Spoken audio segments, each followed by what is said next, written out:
Hello there. They call me Mr. E.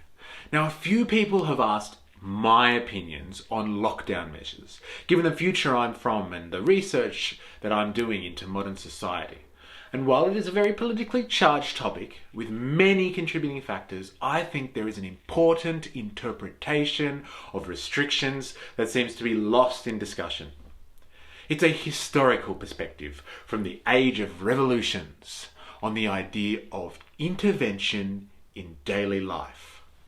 Now, from the view of people that gave us the liberalized world in which we live, they would say it's generally dangerous to trade liberty for privations, i.e. restrictions, as a trade-off for peace of mind and comfort. Their train of thought was always, are decisions being made rationally and therefore with good reason? A very important way of thinking. My name is Mystery. For reasons unknown, I have been thrown back into the past almost 100 years, and this is my story. Let's paint a picture, shall we? We're in Western Europe in the early 1800s. Now, there are laws in place that say you have to dress a certain way based on your class, and laws that say how you tip your hat or kneel to a person from a class above you. If you're not the right type of Christian, you have no rights, and you cannot openly associate with anyone of whom you choose. And if you want to organize or gather in a group, you may have to do it secretly on threat of arrest. Do these factors sound familiar? If yes, then you're probably following where I'm going with this. The picture I'm painting is thus: we've been here before.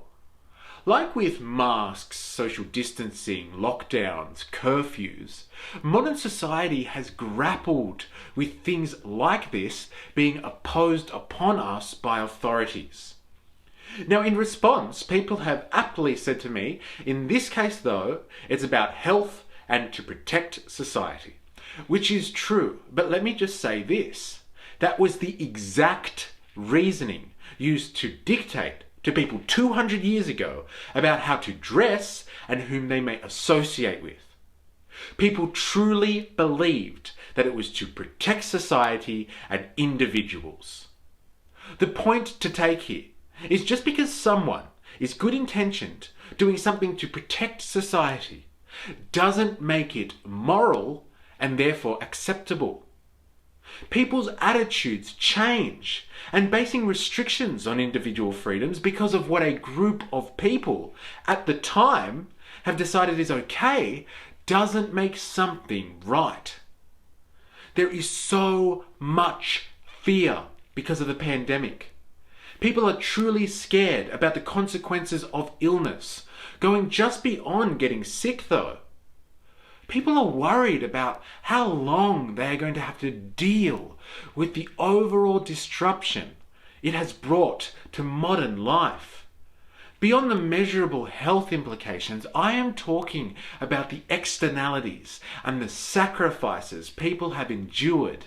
From cancelled holidays to economic ruin, changed wedding plans to not meeting a grandchild for the first time. There is seemingly no end to the attack on normality. And so people cling to restrictions in the hope that it will lead them to return.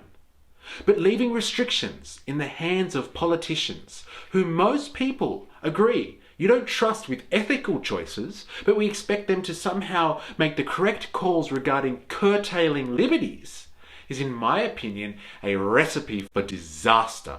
It's a dangerous precedent. If you pull back all of the politics, all the emotion, all the misinformation, the multitude of discussion, opinions, clickbait, and daily updates, there is one simple and screaming observation: that some people really do have the power to tell us what to do.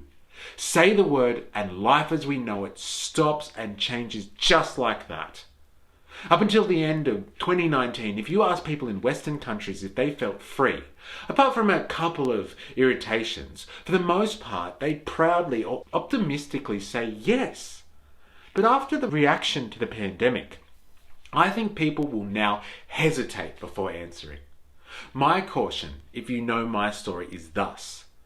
Governments, ruling classes, they will not forget how easy it was to make these decisions, and importantly, how generally compliant we all were. Good intentioned as we are, it only takes a couple of generations to go from a relatively free society to dystopia.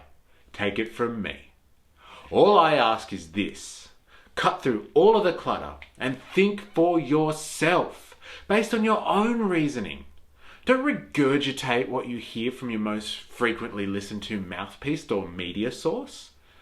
When we're locked away, living physically separate and digitally, we exist only in echo chambers.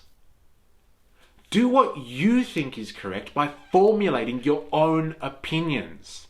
That is being a responsible participant in a free society. Discretion is power. Now please, share this with those who you think should hear it. And subscribe for more. There is much to learn about the revolution. Remember, I am, you are, we are a mystery.